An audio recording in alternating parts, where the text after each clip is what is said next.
Gujarat police ગેરવર્તણૂક ફરિયાદ control રૂમમાં આપનું સ્વાગત છે.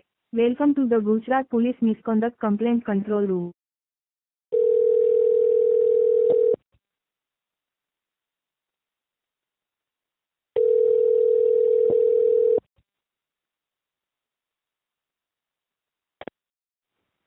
હાલો. नमस्कार जी.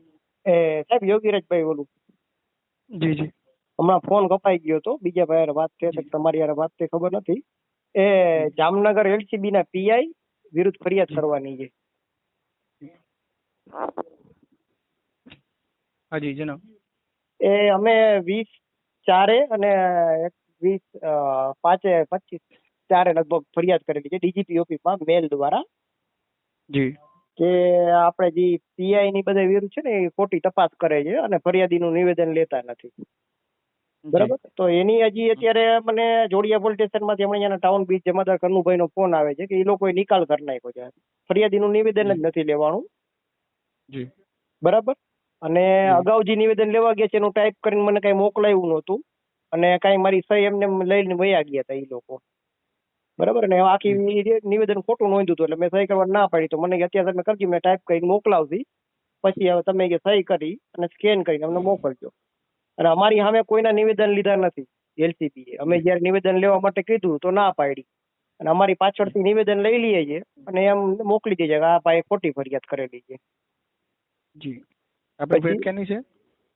ફરિયાદ છે જામનગર ડિસ્ટ્રિક્ટ છે, પણ જામનગર ડિસ્ટ્રિક્ટમાં મોકલતા નહીં કારણ કે અહીંયાના એસપી સાહેબ વિરુદ્ધ અમારી ફરિયાદ છે ઓલરેડી. જી.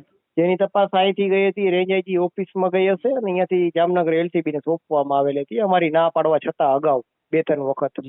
જેની અમે લેખિતમાં પણ રજૂઆત અનેક વખત કરી ચૂક્યા છીએ અને આ નંબર ફોન ઉપર કરી ચૂક્યા છીએ, પણ કોઈ પણ જાતના પગલા લેવાતા નથી. જેથી કરીને અમે મેલ કરેલો હતો ડીજીપી સાહેબને ડાયરેક્ટ જાણ કરવા માટે. અને એમાં અમે ચોખ્ખું લખેલું હતું કે જામનગર રાજકોટ ક્યાંય તપાસ સોંપવામાં ન આવે. તેમ છતાં અહીંયા તપાસ ગઈ છે અને નિવેદન લીધા વગર એવું અમને અત્યારે જાણ કરવામાં આવે છે. જોડિયા પોલીસ સ્ટેશનમાં ફોન આવે છે અહીંયાના ટાઉન બીચ જમાદારનો કે અરજીનો નિકાલ કરી નાખ્યો. અમે આધાર પુરાવા મોકલી દીધા છે ઈમેલમાં કે જ્યારે ફર્સ્ટ ટાઈમ એલસીબીએ ખોટી તપાસ કરેલી હતી 2 પીએસઆઈ એનો કે એસપી સાહેબનું નિવેદન ખોટું છે, પીએસઆઈ આરડી ગોહિલનું નિવેદન ખોટું છે. બરાબર છે. અને 2-3 જણાના એવા નિવેદન લીધા જેને વાંચતા નથી આવડતું.